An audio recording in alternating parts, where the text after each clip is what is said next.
Selamünaleyküm. Bismillahirrahmanirrahim. Her işin başı Bismillah. Bismillah'la başlayalım. Ben Hasankalanın Korucu Köyü'nde 1941'de dünyaya gelmişim. Adım Seyfullah. Fethullah Hoca Efendi benden 2 yaş 4 ay büyük. Beraber çocukluğumuz aşağı yukarı 7-8 sene geçmiş. Aşağı yukarı 10-14 yaşlarına kadar ben de köyde babamın yanında kaldım. Sonra babam beni şehire getirdi okumak için. İmam olayım diye. Ben de imamlığı pek bir hoşuma gitmedi. Yani belki sesim, hafızam, aklım müsait değil. Meslek edindim. Oto tamirciliğinde çalıştım. Araba mavinliğinde çalıştım. Askere gitmeden evvel sivil ehliyet aldım. 1962'nin 10. ayın sonu askere gittim. Askerden dönüşü, o askere gitmeden evvel ehliyet aldığım dönem Atatürk Üniversitesi'nde çalıştım. Dolayısıyla 2,5 sene askerlik yaptım. 30 ay. Döndükten sonra tekrar eski çalıştığım yer üniversiteye gittim. Kadrolu olarak girdim. Ve 20 küsur sene oradan emekli oldum. 90'dan bu yana da böyle emekli hayatımı devam ettiriyorum.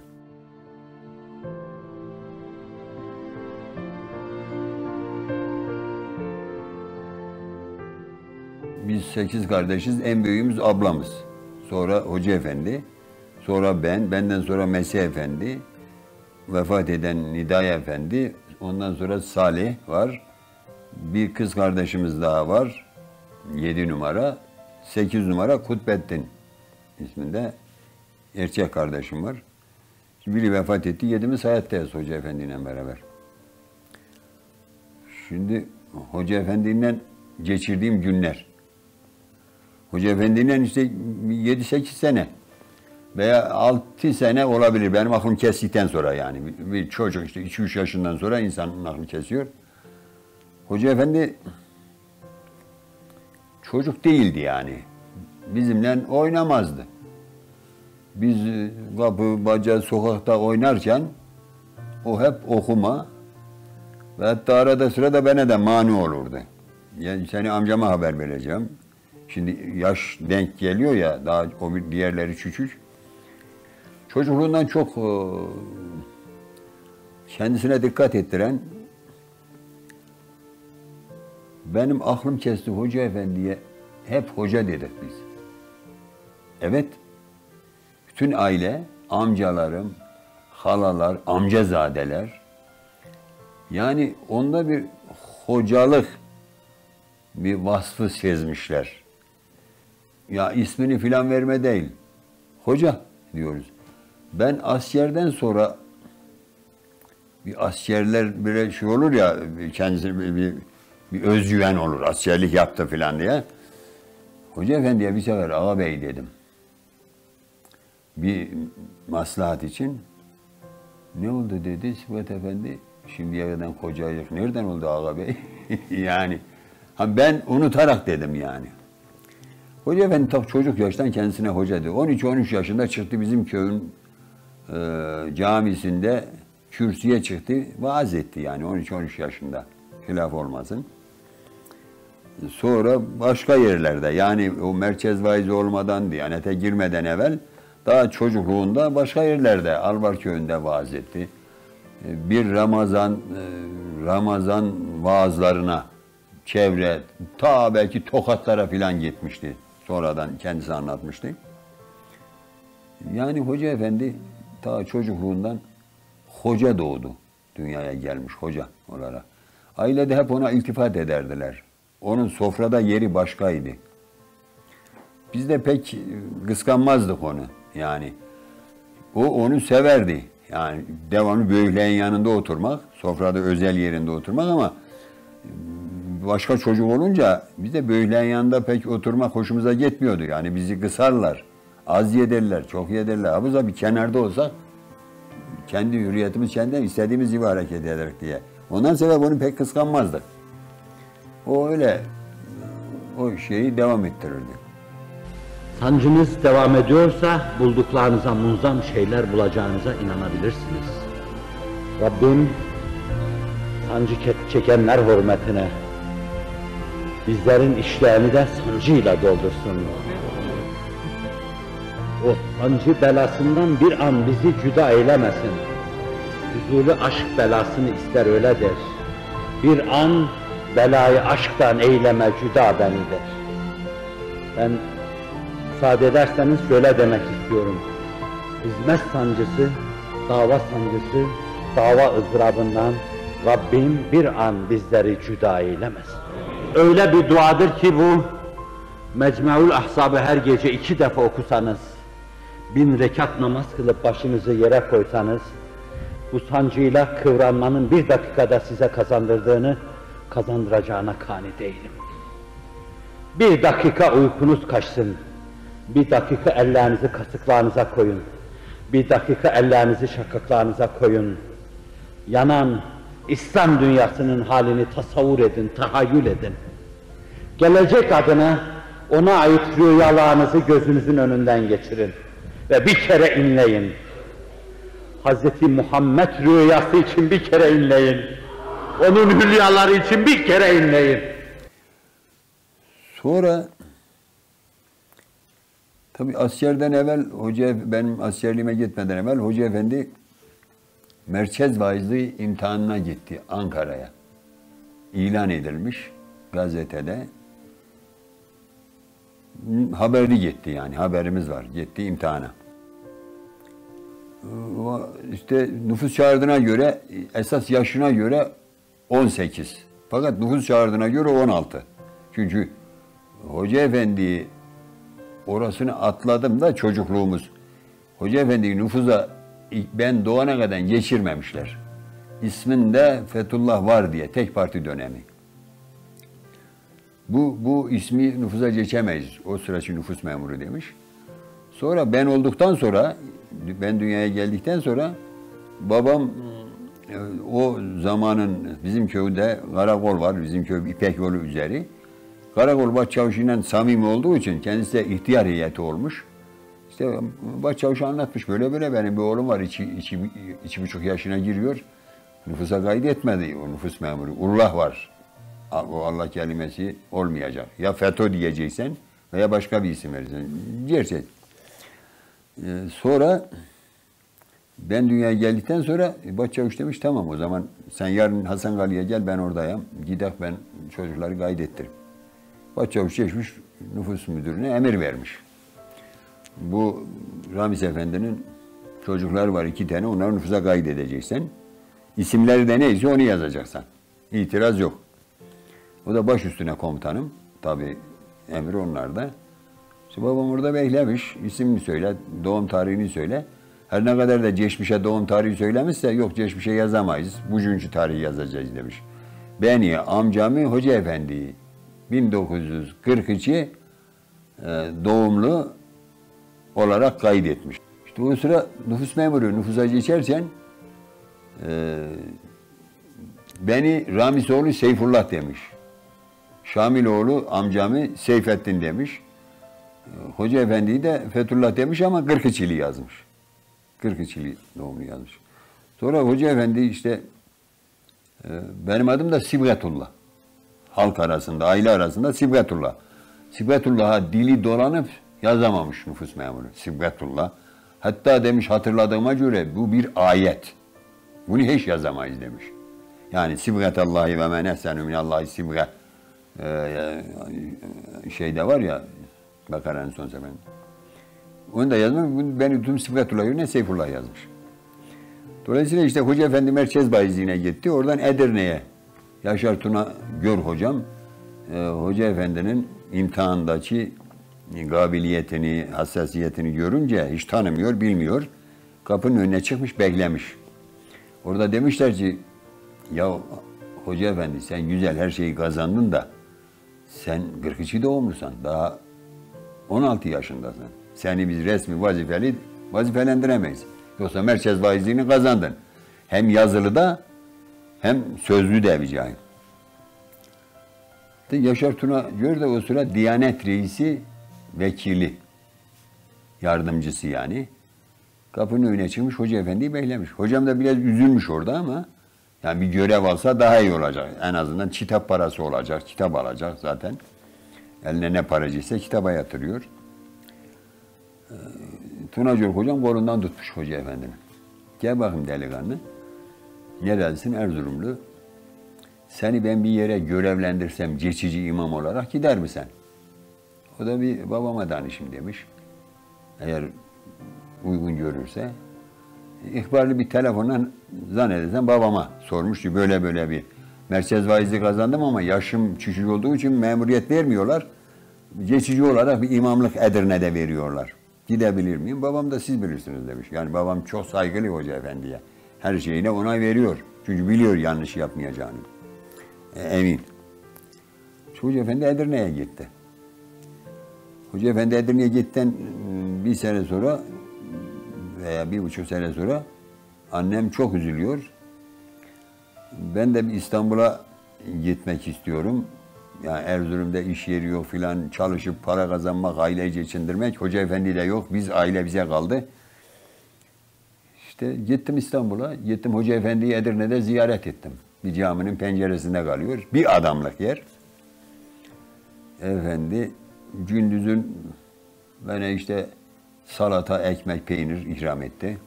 Yarın seni bir lokantaya götüreyim dedi. Ama gece pencereyi bana verdi, bir kişilik pencere. Bir tane ince bir döşeği var sincerden, 2 tane de battaniyesi var. Sen burada yat dedi bana. Sen nerede yatacaksın hocam? Ben bulurum bir yer. Dedim bana battaniyenin birini sen al. Yok dedi ben bulurum. Bu taş her taraf, pencerenin her tarafı taş. Taş olunca soğuk oluyor. Çıktı gitti. Biraz sonra beni uyku tutmadı. Daha merak da var. Bu nerede gitti yattı? Bunun koskoca sarayı, burada bir pencere. Burayı da bana verdi, kendi nereye gitti? Kalktım yavaş yavaş camın içinde, baktım ufak bir nefes sesi geliyor minberin altından.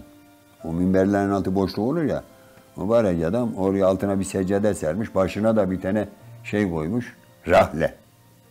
O Kur'an-ı Kerim'den koyduğu rahle. Orada uzanmış, uyuyacak mı uyuyamayacak mı da belli değil. Ben onu görünce aslında bir 2 gün yanında kalacaktım yani. O hali görünce sabahtan içinde dedim hocam ben gideceğim müsaade edersen. Ya işte dursaydı falan yok dedim hocam. Ben gideceğim dedi. Öyleyse ben sana bir yemek yedireyim. Lokantada bir yemek yedireyim. Hiçbir şey yediremedim falan. Olur yemeği yedir oradan ben istasyona gideyim trene biner giderim. O sıra pek bu karayolu falan vasıtaları böyle revaçta değil trenle gidip geliyor. Tamam dedi çıktık. O kapalı çarşı falan derken dolan babam dolan. Ya hocam işte burası lokanta. Orada olmaz. Gidiyoruz başka bir lokanta. Orada da olmaz. 5-10 lokanta gezdik hiçbirinde olmuyor. Ben işin mahiyetini bilmiyorum. Niye olmuyor diyor. Ben hoca değilim ya. Meğerse hep işçili lokantaymışlar. İşçili lokantada bana yemek yedirmiyormuş. Bunlar hiç olmaz. Benim arada bir yemek yediğim, kebap yediğim bir lokanta vardı. O da kapanmış. Kapatmışlar dedi. Günlerden pazar. O esnaf kebapçısıymış. Onun yediği yemek yeri. Esnaf kebapçısıymış. Pazar günü esnaf da olmayınca o adam pazar günleri kapalıymış. Dedim hocam en iyisi biz yine akşam picimi, domates, ekmek, biraz da peynir alak. Caminin havlusuna bir yerde oturur, yeriz. Ben oradan kalkar giderim. Senin Allah işin rast etsin. Tamam dedi. Aldık, geldik domates, ekmek, peynir. Yedik, içtik suyunla. Ben daha durmam. Yani şimdi o diyor ki kal ama yok dedim. Ben daha durmuyorum. Hiç olmazsa pencere senin olsun. Kalktı benimle beraber Edirne'nin istasyonu da çok uzak. Aşağı yukarı 2 kilometre şehrin merkezine. Benimle beraber oraya ta yaya geldi. Orada ben bilet aldık, trene bindirdi. Ama İstanbul'da durma dedi. Halbuki ben İstanbul'da işim var. Çok güzel bir işim var. Yani Karaköy rıhtımında hammalların içine karıştım ben. Böyle bir 50 kollu kabadayı, bir bıyıklı bir Erzurumlu beni sevdiler. Çok para kazanıyoruz. Yani Hoca Efendi'nin yanına gittiğim zaman para da teklif ettim. Yani param var dedim. Böyle İstanbul'da böyle para kazanıyorum. Yok dedi, bende aylığım var, benim de param var dedi. Daha eskisi gibi değilim şimdi. Senin parana ihtiyacım yok, sen o parayı götür babama. Sendeki paraları. Ama sana ben bir şey diyorum dedi. Sonra darılırım. Eğer dediğimi yapmazsan, buyur dedim. Sen şimdi buradan trene bineceksin Sirçeci'ye. Sirçeci'den hemen vapura bineceksin Haydarpaşa'ya. Haydarpaşa'da bileti alacaksın. Bana yol güzergahı çiziyor yani. Hani Sirçeci'de başka yer. Halbuki Sirçeci'de bir handa yatıyorum ben. Yatağım var, yorganım var. Efendime söyleyeyim. Orada tanıdık bildiğim arkadaşlar var. Çalıştığım arkadaşlar var. Yani onlara bile Allah ısmarladık etme. Eğer kanarsan, tekrar İstanbul'da kalırsan, sen doğru Erzurum'a gideceksin dedi. Tabii bildiği var. Tabii orada İstanbul, o sıra İstanbul'da doğudan gelmiş bir genç, 18 yaşında bir genç delikanlı, Hoca Efendi biliyor harcanacağını. Sahipsiz, evsiz, barsız. Benim aklımdan öyle bir şey geçmiyor ama her şeyin içindesin sen yani. Her şeyin içindesin. Sana şunu dediğim yani orada ben çalıştığım dönemler cumaları hiç kaçırmıyorduk ama bir de arkadaşım vardı yine Erzurum'dan. İnanın gündüz namazlarının çoğu gidiyordu. Ben bunu itiraf edeyim yani o yaşta bir delikanlı çalışıyorsun. Çalışıyorsun, iş görüyorsun. Belki hiç etrafında namaz kılan yok. Hiç abdest alan yok. Hatta kıldığın zaman üstten gülenler var yani. Dolayısıyla Hoca Efendi bunları bildiği için bana yol çizdi böyle. Şimdi geldim trenden Sirçeci'de yendim. Bir ayağım bu tarafa gidir. Bu Sirçeci Postanesi'ne doğru hemen onun yakınında bir yerde bir handa kalıyoruz. Arkadaşlar filan var. Ula gideyim Allah ısmarladık edeyim mi filan. Bir ayağım Hoca Efendi'nin sözüne ula gidersen beni durdururlar. Bu dönem Hoca Efendi'nin sözü yerine gelmez. Velhasıl kelam Bismillah ya Allah dedim doğru şeye vapura. Sirçeci'den geldim Haydarpaşa'ya. Hemen bilet aldım. 200 saat sonra Doğu Ekspresi kalkıyor. Ekspres değil de o sıra işte posta treni. Bindim, geldim Erzurum'a. Yani Hoca Efendi'nin Allah'a şükür o günden sözünü tuttuk. Hep böyle ne dediyse onu yaptık. İşte o hadise öyle oldu. Hoca Efendi ziyaretim hadisesi. Sonra Hoca Efendi 60'ta asker oldu. Askerliğinde de ziyaretine gittim Mamak'ta. Ben henüz ikimizi beraber askere istediler. Ama Hoca Efendi yaşını tahsiye ettirdi. 41 doğumlu oldu. Benden bir yıl evvel askere gitti. Hoca Efendi askerken ben de asker oldum. O askerken İskenderun'daydı. Ben de asker oldum. İkimiz beraber. Sonra Hoca Efendi terhis oldu. Terhis olmuştu. Ben Hakkari'ye dağıtıma gittim. Hakkari'ye. Sivas'tan ben firar ettim. Yolumu değiştirdim yani firar etmedim de. Trenle Kurtalan'a gitmem lazım. Ben Erzurum'a döndüm. Erzurum trenine bindim. Nasıl olsa buradan geçirem. Hakkari de Van'ın o bir tarafındaymış. İlk defa Hakkari'nin nere olduğunu öğrendim ben.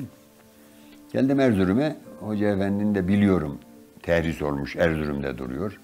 Bir camide vaaz ediyormuş. Muratpaşa Camii'nde. İyi bir fırsat. Bir iki senedir görüştüğümüz yok. Geldim Erzurum'a geldim. Bir 3 gün kaldım Erzurum'da. Hoca Efendi'nin 2 gün vaazını dinledik. Mübarek adam dişim ağrıyordu. Bir de benim dişimi çektirdi. Gel gidelim dedi, bir Ahmet Usta var. O sıra böyle modern dişçi falan yok. Çelpetinden çekirler. Camiden çıktık. Hele de dişim fena ağrırsa hemen Hoca Efendi tuttu elimden. Diyordu, Ahmet Usta bizim Sıfat Efendi'nin bir dişi ağrıyormuş. Hangisi? Bu demeden Ahmet Usta çekti aldı dişi. Allah uzun ömürler versin, sıhhat afiyet. Sonra 3 gün sonra beni aldı, götürdü mahalle başına. Doğuya giden vasıtalar oradan gidiyor. Hoca efendi beni eliyle götürdü oraya. Ben biraz da gitmek istemiyorum yani. Kış, hava da kış. Yani ne olacaksa olsun, ben Hakkari'ye göndermişler. Hakkari'yi konuşurlar. İşte böyle şöyle değiller. Sürgün gittim ben zaten İstanbul'a. İlk benim şeyi de oradan, İstanbul'dan sürgün ettiler beni Hakkari'ye. Sürgün nasıl olsa biraz daha firar dolanayım dedim ama Hoca efendi razı olmadı.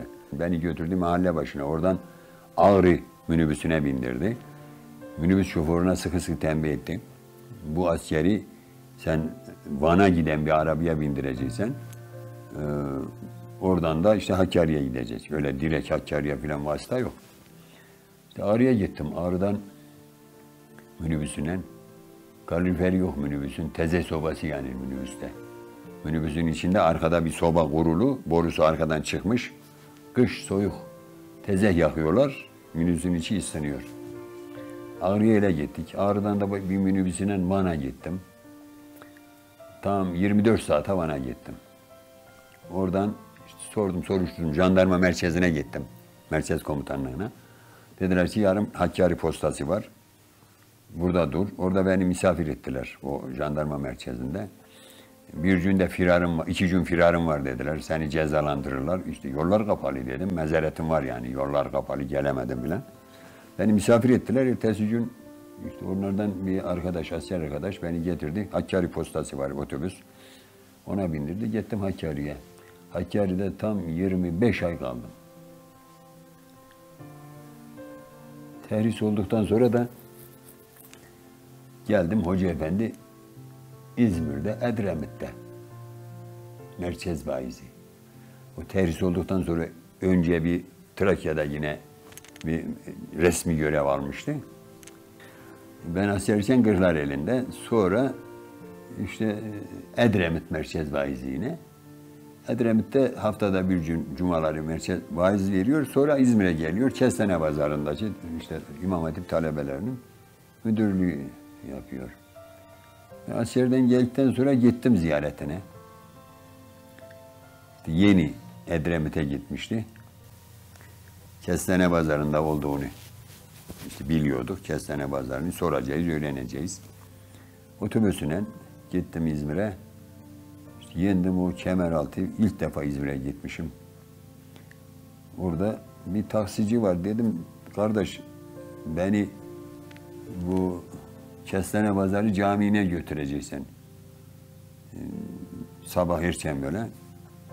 Elimde eşyalarım var. Hoca Efendi'ye annem bir şeyler vermiş işte. Peynir, işte kavut, Erzurum işi bir şeyler. Veya yiyecek bir şeyler var. Ona sebep taksiye müracaat ettim. Taksi böyle bir yüzüme baktı. Tamam dedi amca, bin arabaya. Bindim arabaya. Ama orada bir tanesi sırtında böyle bir şerbet çimi bir şey satıyordu. Köşede duruyor adam. Tam onun karşısında taksiye bindim. Taksi böyle bir gitti, bir dolandı, geldi. Baktım ki o şerbetçinin yanında durdu. Dedi, amca işte Kestane Pazarı Camii buraya, gel. Ula dedim, kardeş, ben demin buradaydım, sen beni neye boşuna götürdün ya dedi. Ne yapalım, sabah kısmeti birkaç kuruş da biz alak dedi. İyi olur dedim, al 2 lira. 2 lira verdim. İlk gidişim de öyle oldu Hoca Efendi ziyarete. Orada da gittim, orada da Hoca Efendi'nin yeri 2 kişilik değil, yine 1 kişilik. Yine 1 kişilik. Yani işte Hoca Efendi'nin bir masası var, çalışma masası böyle ufak. Ben yanında oturun da kalkacağım ki Hoca Efendi oradan geçsin. Yani dışarı çıksın. 2 gün yine orada da beni misafir etti ama başka bir evde arkadaşların yanına. Ben gittim orada yattım. Gündüzleri geldim Kestane Pazarı'na. Biz büyüdükçe sizler arkada küçük kaldınız. Benim Kestane Pazarı'ndaki tahta kulübeciğim içinde kaldınız. Ah tahta kulübem, her şey senin içinde kaldı gitti. Ah küçüklük, sen ne iyiydin. Arkadaştık seninle. Hey gidi günler. İlki değiliz. Sonu da olmayacağız hey gidi günler. İmamlık makamında ağlıya ağlıya namaz kıldırılan günler. Kur'an okurken kalp duracak hale geldiği günler, ey gidi günler. İşte Hoca Efendi'nin 71 muhtırasında içeri aldılar. Diğer kardeşlerim de Mesih Efendi ile Salih Efendi de o aynı anda o İzmir'de bir çay sohbetindeyken onları da basmış almıştılar. Hep beraber cezaevine konuldular. Diğer küçük biraderleri dışarı attılar da Hoca Efendi'yi atmadılar. Hoca Efendi 6,5 ay falan yattı. İzmir'de sıkı yönetim hapishanesinde. Dolayısıyla bir sefer babamı götürdüm ziyaretine. Babamla gittik. Bir sefer yine ben gittim, 5-10 gün kaldım. O sıra ben resmi dairede çalışıyordum ama ücretsiz izin alıp gidiyordum mecbur. Ailemizin bir ferdi medar ihtiramımız orada hapiste. Burada annem üzülüyor. Mecburen gittik bir sefer ziyaretine. Sonra Allah'a şükür işte bıraktılar. Tutuklu kaldı yani. Ceza vermediler. Ben öyle biliyorum. Ağızsız dilsiz ile tutuklu 6 ay bilmem kaç gün yattı. Sonra başka bir badireli dönem oldu. 80 ihtilalinde oldu. 80 ihtilalinden sonra arananlar listesine koydular. Fotoğraflarını bütün memleket sattına. O anarşistlerle beraber o sıra bu şeriat devleti kuracak diye suçlama o. İşte Allah peygamber talebe yetiştiriyor, iyi insan yetiştiriyor. Bu cumhuriyet düşmanı. Halbuki vaazlarında Hoca Efendi defaten cumhuriyet en iyi yönetim dediği vakı. Zaten o yüzden hakimler, savcılar da yani şey yapmışlar ama tabii arananlar listesinde o günkü koalisyon hükümeti, Milli Güvenlik Kurulu kararı alıyorlar. Listeler gösteriliyor oradaki heyete. Birisi yok. Bugünkü idarecilerden mülhem abileri o günkü hükümette onu da getirin koyun bunların gönlü hoş olsun diyor. Yani paşaların gönlü hoş olsun onu da koyun diyor. Aynen böyle. Sonradan söyleyenler var müşahidelerini. Yani tabii o bir belki kötü niyet değil. Paşaların gönlü hoş olsun. Çünkü paşalar istiyorlar. O da arananlar listesinde. Onun da fotoğrafını koyar her yere. Fakat elhamdülillah